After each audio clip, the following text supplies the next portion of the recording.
Voltamos, Brasil! Gostei demais, hein? Gostei demais agora dessa abertura nova, tudo diferente, com a energia nova. Por isso que vamos seguindo, gente. 964450532 para você mandar perguntas. Aproveite, mande a sua pergunta agora, participe, esclareça dúvidas, tá?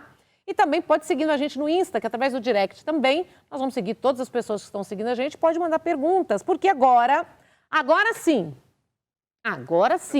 eu estou com o doutor Pedro Deja, neurocirurgião adulto e pediátrico, tá? Olha só, realizando cirurgias nos hospitais Sírio-Libanês, Samaritano e Paulista, sócio fundador e diretor do clínico, tá, gente? Do Instituto Paulistano de Neurocirurgia e Cirurgia da Coluna Vertebral. Ai, nossa, a gente admira tanto, né, pessoas assim, porque é tão difícil, é tão importante, é tão sério o trabalho deles, gente. Eu fico até orgulhosa de entrevistar. Por isso que eu estou falando um pouco da ficha deles, para vocês conhecerem a seriedade do trabalho dele. Tá? Desde 2003, com aproximadamente 10 mil cirurgias. Sabe o que é isso, gente? 10 mil pessoas que ele colocou as mãos e ajudou, com certeza, transformou a vida de muita gente aí, viu? Realizadas na frente da equipe. A neurocirurgia a favor de demandas como a dor na coluna. Complicado, hein? Só quem tem dor de coluna, quem tem esses problemas, né? Quando escuta um mestre como você. Muito obrigado. Obrigada a você, doutor. Pela oportunidade, um prazer enorme estar aqui contigo. E eu começo dizendo que, de fato, é algo muito comum mesmo. Se você juntar uma turma assim, de 10 pessoas, pelo menos 9 ou tiveram, ou têm, ou vão ter algum problema na coluna, sabe? Por quê? Onde começa aí? Onde que a gente começa alguns erros, algumas manias, algumas coisas que a gente pode fazer no decorrer da vida que pode chegar no futuro acontecer isso? Sem dúvida. É muito importante, né? E acho que muito do que a gente vai falar aqui tem interesse público mesmo, né? Sim. A grande parte das doenças da coluna, talvez 90% das doenças da coluna, tem a ver com hábitos ruins, tá? Então, má postura, por exemplo, falta de atividade física, sobrepeso, né? A gente costuma dizer no consultório que em 90% dos casos eu não tenho absolutamente nada para fazer. Porque é o paciente que precisa mudar a sua conduta diante da vida, né? Ele precisa comer melhor, ele precisa dormir melhor, ele precisa fazer atividade física, ele precisa perder peso. E essas são coisas que não dependem de mim, né? Então, na verdade... Mas, geralmente, quando chega lá, já chega com um BO grande, né? Já chega com problema, com muita dor, já no desespero, né? Sem dúvida. Eu não trabalho só com coluna, né? E aí é uma coisa interessante de dizer, eu sou neurocirurgião. E neurocirurgião, ao contrário de que até alguns... Conheço bem neurocirurgião. Tive 2 AVCs e uma trombose cerebral hemorrágica, tive que operar na cabeça, então... Então, você, melhor do que ninguém sabe... Neuro mais que ninguém. Você... Eu tenho um neuro na minha vida há 12 anos, que assim, nossa, qualquer lugar que eu vou, eu preciso do telefone dele do lado. Sim. Então, você, melhor do que ninguém, sabe que o neurocirurgião não é um especialista em coluna, né? Os próprios colegas médicos, eles se confundem um pouco. Não. E os pacientes normalmente relacionam os problemas de coluna à ortopedia, né? Mas existe uma sociedade brasileira de coluna composta por ortopedistas e neurocirurgiões. Então, é bom esclarecer isso. O neurocirurgião também é um especialista que trabalha com os problemas da coluna. Além, obviamente, de problemas como os que você citou, né? Tumores cerebrais, os aneurismas. AVCs, aneurisma. O que precisa ficar muito claro, e eu faço questão de dizer isso logo assim, de cara, Nani, é que uma pequena parcela das pessoas que têm problema na coluna vão, de fato, precisar de uma cirurgia, tá? Como eu disse, 90% dos pacientes que têm problema na coluna, os problemas se resolvem com coisas muito simples, muito simples. Mudanças de hábito. Mudanças de hábito, né? Eu costumo dizer que quando o paciente, de fato, tem indicação de tratamento cirúrgico, é até mais fácil para mim. Mas quando o paciente não tem indicação de tratamento cirúrgico, e isso representa 90% das pessoas, as coisas se tornam difíceis, porque o paciente precisa ter claro na cabeça dele que essa mudança de comportamento é importante. E não por outro motivo que junto de mim sempre tem um fisioterapeuta e um psicólogo. Lá no Instituto, né? Qual é o Instituto? Eu sou diretor do Instituto Paulistano de Neurocirurgia e Cirurgia da Coluna Vertebral, @instituto_paulistano. A gente está lá desde 2003, como você mesmo citou, a gente tem 10 mil pacientes atendidos, mas esses pacientes atendidos, nem todos são pacientes que foram operados, né? Pessoas que passam, né? Só os que passam. E, na verdade, aqueles que vão precisar de uma cirurgia na coluna são a menor parte. E são aqueles pacientes que, de fato, não melhoraram com as medidas mais simples, né? Como perda de peso, introdução de atividade física na sua vida, né? Alimentação. E isso acontece, Nani, porque a maior parte dos problemas na coluna são degenerativos. Ou seja, tem a ver com envelhecimento, tem a ver com... Aí não tem jeito, né? Mas tem como melhorar um pouco, não tem? Tem, muito. E amenizando? Muito. E mesmo aqueles pacientes que não melhoraram com essas medidas mais simples, podem se beneficiar, às vezes, de procedimentos muito simples, como bloqueios, infiltrações. É óbvio que esses que não se beneficiam nem de uma coisa nem de outra, aí é fim de linha. Aí é onde o neurocirurgião, de fato, atua como neurocirurgião. E aí as indicações de tratamento cirúrgico, hoje elas são voltadas, obviamente, para problemas específicos, mas a gente tem soluções muito elegantes, muito menos invasivas do que num passado recente. Mesmo aqueles pacientes que vão para a cirurgia, eles podem passar por procedimentos com menos invasivo, né? Cortes pequenos. Hoje a medicina toda, né? Uma menina geral, existem diversas especialidades, procedimentos que são pouco invasivos.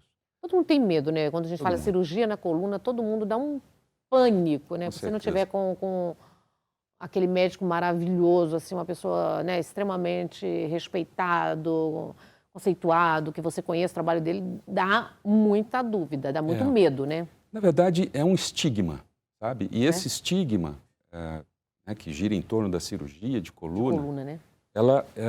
Esse estigma existe porque, para que uma cirurgia na coluna, de fato, traga benefícios para alguém, a gente precisa, antes de mais nada, saber o momento certo de indicar essa cirurgia. Eu te digo que há mais arte nisso do que no procedimento propriamente dito.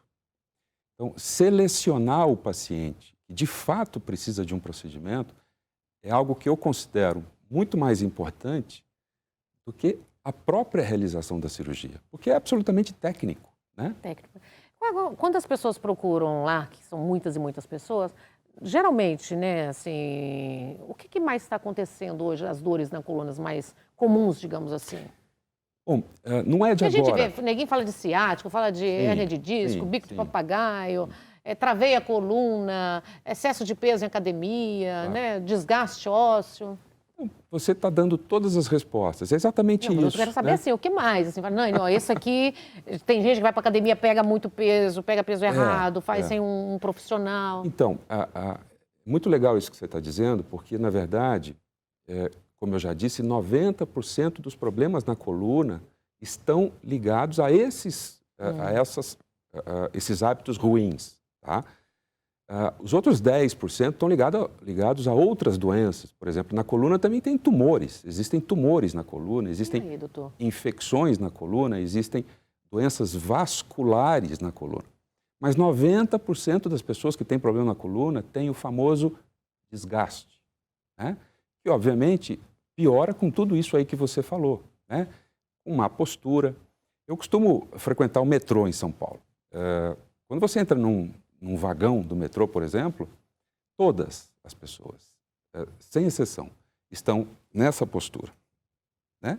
Ninguém olha o celular assim, né? As pessoas olham assim. E essa...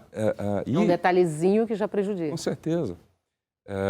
Quanto mais a cabeça está inclinada para frente, maior o peso da cabeça sobre a coluna cervical. Então, para ser bastante objetivo, assim, respondendo a sua pergunta, a coluna tem 2 pontos críticos. É a coluna cervical e a coluna lombar, tá? Um paciente pode ter, por exemplo, dor lombar. Só na lombar. Puramente lombar, sem dor ciática. Porque a dor ciática, né, como você já sabe, é aquela dor que vai para a perna. Vai para a perna toda, né? Para a perna toda. Então, o paciente pode ter só dor na coluna ou dor na coluna irradiada para a perna. E são situações muito diferentes. Mulher na TPM também, a gente costuma ter muito essa dor na lombar, Sim, né? sim. Por quê? Então, existe, obviamente, não só na TPM, mas existe mas nesse período de menstruação, na fase pré-menstrual, existem... Eu A mulher está muito mais sensível, eu tenho vontade né? que um guindaste me puxa pelos braços e outro puxa pelas pernas para encaixar. É a sensação que eu tenho. Parece que eu estou desencaixada, assim, tá tudo fora do lugar ali. Ó, a mulherada está concordando aí. Ó. Dá uma dor aqui. Eu nunca tive cólica na minha vida. Mas a dor aqui eu tenho, só nesse período. Inclusive, não só dor nas costas, mas dor de cabeça também é bastante comum nesse período, né? E isso está muito relacionado ao fato da mulher, nesse período da fase menstrual, ela está mais sensível, né? Sensível às dores, sensível ao marido, sensível a uma série ele sempre vem com a gracinha do sensível ao marido. O marido tem que ter paciência, tem que entender que dentro da lei, nós estamos dentro da lei, assim, nós temos o direito de ter uma DPM, uma TPM, tem mulher que tem TPM bravo demais, né? Demais. Não é? Tem umas Mas você sabe que essa coisa da menstruação, ele tem um impacto tão grande na vida das pessoas, Eu né? desejo que todo homem venha na próxima vida mulher. Só para poder seria interessante. sentir como que é. Eu costumo dizer que se o homem tivesse que menstruar uma vez por mês, a população ia diminuir bastante. É muito chato, né, essa TPM? Mas olha, a questão da menstruação, né, da fase menstrual, da menstruação, o impacto que isso tem na vida da mulher é muito grande. Não sei se você sabe, mas as mulheres pós-menopausadas, né, aquelas mulheres que param, e hoje, normalmente, a mulher para de menstruar na metade da vida. Hoje, a gente encontra pessoas com 90 anos com muita facilidade, né? Sim. Eu me lembro que, pouco tempo atrás, eu vi uma manchete de um jornal da década de 40, século passado, que dizia mulheres idosas de 40 anos. Nossa! Né? Isso não é mais a nossa realidade, não. Né? Uma mulher hoje com 50, 55, 60, até 70 anos, ela pode estar sexualmente ativa, dependendo... né? Com certeza. E isso tem muito impacto, porque a mulher pós-menopausada, que não faz a reposição hormonal, ela passa a se expor muito a uma doença chamada osteoporose. Osteoporose, osteopenite, vai juntando tudo. A osteoporose é uma doença que enfraquece os ossos. Os ossos ficam parecendo uma bonequinha de porcelana. Por isso que o maior vilão na velhice são as quedas. Com porque certeza. os ossos estão fracos, estão porosos, gente. E aí... né, puxando um pouco a sardinha para o meu lado, porque isso é tão comum... Vamos lá, já vamos puxando e já vamos divulgando. João, imagem na tela, o Insta dele, vamos lá. Coloca aí, para a gente já acompanhar. Seguir, doutor. Então, para essas pacientes, né, normalmente idosas, que sofrem fraturas na coluna, fraturas causadas pela osteoporose, para elas existe um tipo de tratamento que é absolutamente simples, feito às vezes com anestesia local, em que se injeta uma determinada quantidade de cimento ósseo no interior daquela vértebra que fraturou. Isso se faz com anestesia local e com agulha. E é um procedimento como aqueles que eu mencionei anteriormente, chamados de minimamente invasivos. Né? Então, antigamente se tratava, por exemplo, uma fratura na coluna com um colete, única e exclusivamente, e pedia-se para o paciente suportar a dor durante 6 meses. Agora mudou. Às vezes isso é absolutamente intolerável. A dor, às vezes, é intolerável. Ninguém aguenta, né? Então, com um procedimento simples, feito com anestesia local, consegue resolver. Às vezes a paciente é idosa, não pode ser submetida a uma anestesia geral. Sim. E a gente consegue Fiquei tirar feliz, a dor. doutor. Fiquei feliz. Obrigada, viu? Vou convidar para voltar mais vezes aqui. Você quer mandar uma mensagem, deixar um recadinho? Porque o Insta já está aqui, ó. Eu só queria... Pedro, underline D, já está aqui. Isso, somos nós. Esse é o meu Insta profissional. A mensagem, assim, que eu gostaria de deixar é que, para muitos médicos, inclusive, neurocirurgiões são neurologistas, e não são. A neurologia é uma especialidade, a neurocirurgia é outra especialidade, tá? Eu sou um neurocirurgião que me especializei nos problemas da coluna e numa área da neurocirurgia que é a neurocirurgia infantil. A gente pode conversar num outro Você vem depois para fazer o infantil, combinadíssimo? Combinadíssimo. Obrigada, querido. Eu que agradeço. Nós vamos para um rápido intervalo comercial, um minutinho só, não saiam daí que a gente volta já já.